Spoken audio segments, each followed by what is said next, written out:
Okay, so what I'd like you to do is please pause the video and use the difference quotient yourself. Remember that we're looking at the average rate of change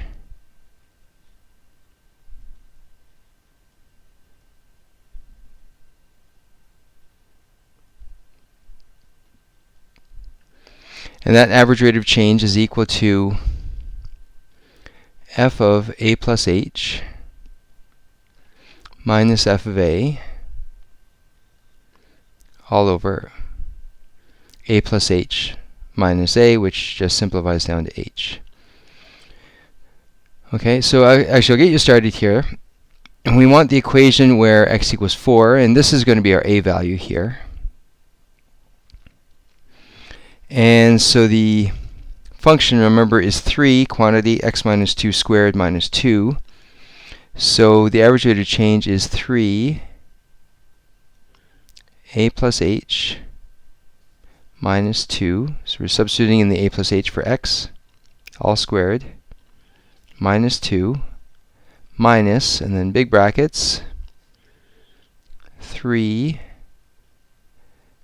a minus 2, all squared, minus 2.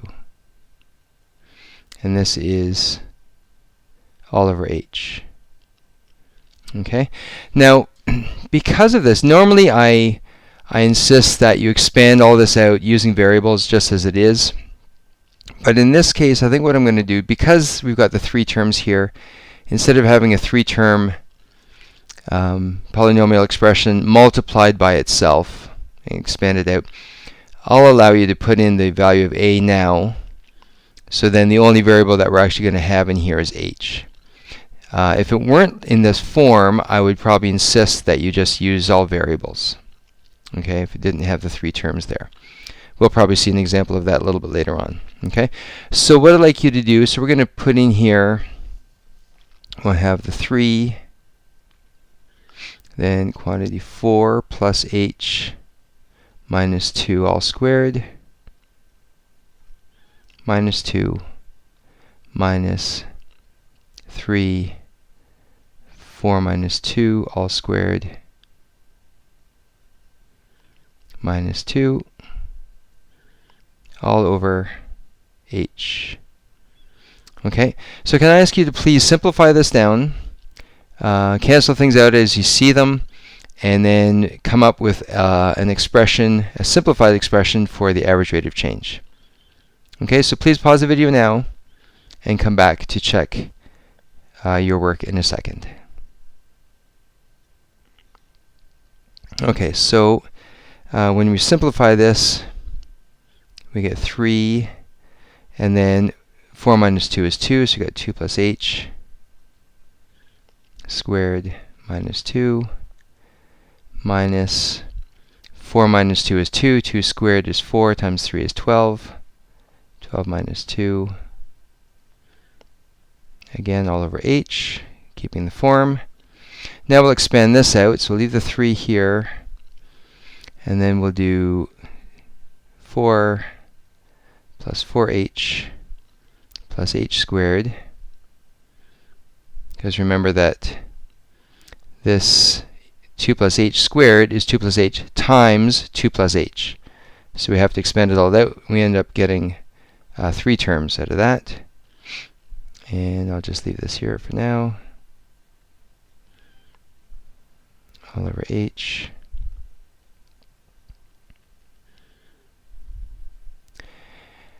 And so I get 12 plus 12h as I expand the 3 into the first bracket, 3h squared minus 2 minus 12 plus 2. And the reason why I'm leaving that as it is here, just because when we just use all variables, I just want to show you that how things cancel each other out. So 12 at the front here cancels out with this negative 12, and this negative 2 cancels out with this positive 2. So then we're left with 12h plus 3h squared all over h. We can factor out an h. So we get h 12 plus 3h divided by h. Again, we get some interesting little, not interesting, convenient canceling. And so then the average rate of change then, the simplified formula for the average rate of change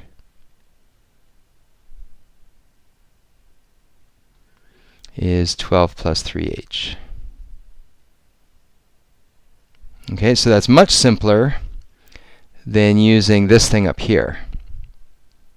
Okay, then what we'll do is we will look at the preceding and following intervals. So the preceding interval, so we're preceding x equals 4. And so what I'm going to do is I'm going to let h be negative 0.001. And for the following,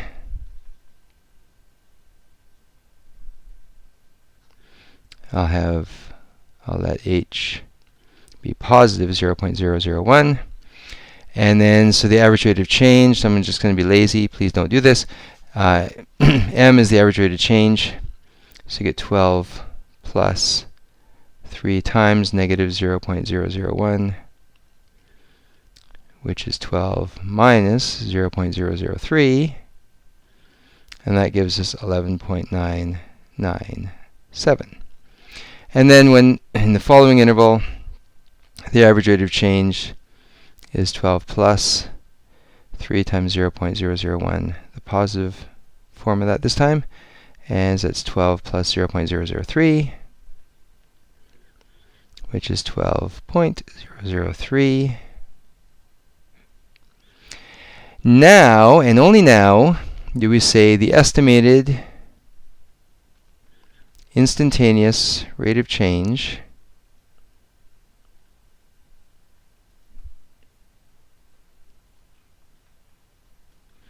is the average of these previous two average rates of change, the 11.997 plus the 12.003 divided by 2.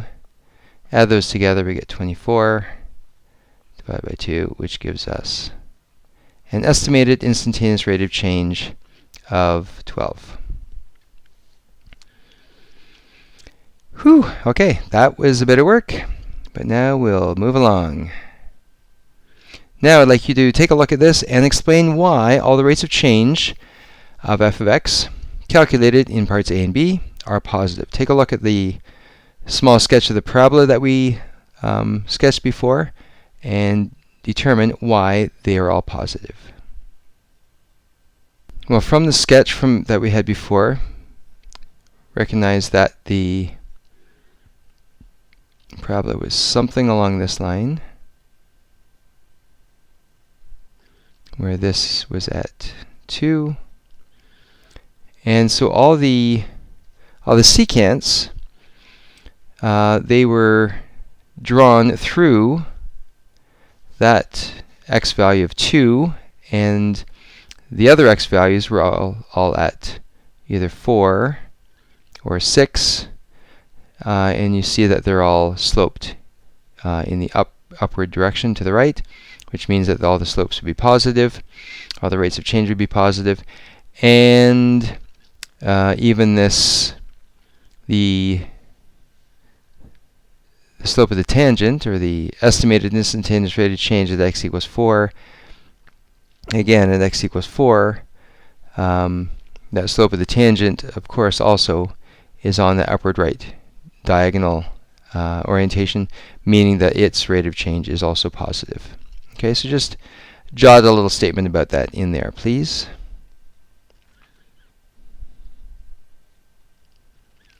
When you're finished, we can proceed.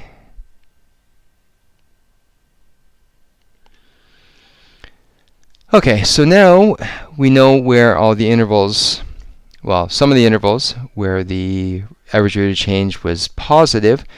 Now take a look at the sketch again and determine any interval that you like where the average rate of change would be negative, and explain how you know that.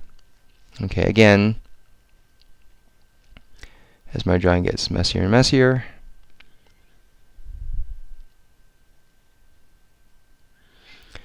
well, if if they're all positive over to the right of x equals 2, then, and by knowing a little bit about intervals of increase and decrease from polynomial functions from the last chapter, we can see that any interval to the left of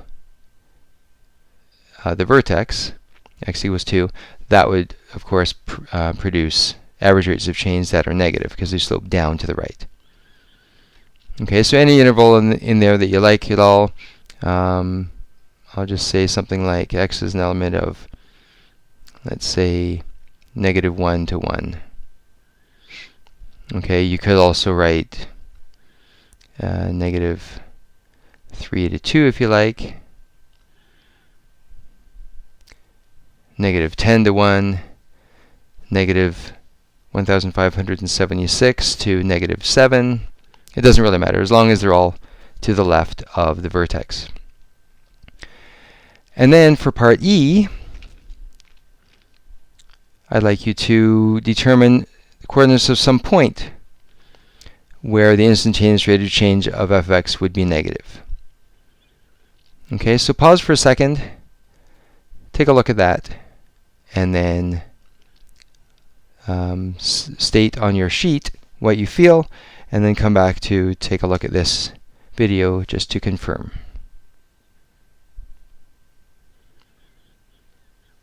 Okay, so yeah, just like for the average rate of change, any interval to the left of the vertex would produce an average rate of change that's negative. The coordinates of any point somewhere to the left would give you an instantaneous rate of change that would be negative also. So keeping things simple, if you chose x equals 0 and you substituted that in, then we would get 10 for the y value.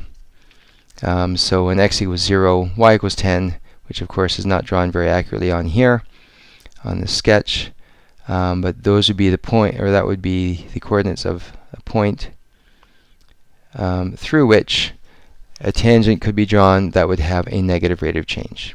Okay, and also just jot a little explanation as how you know about that also.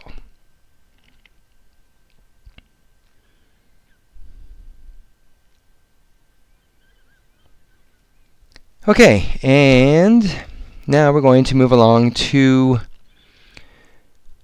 finding the average rate of change on the interval from -4 to -1 for this function. This is the reciprocal function of m of x equals 1 over x.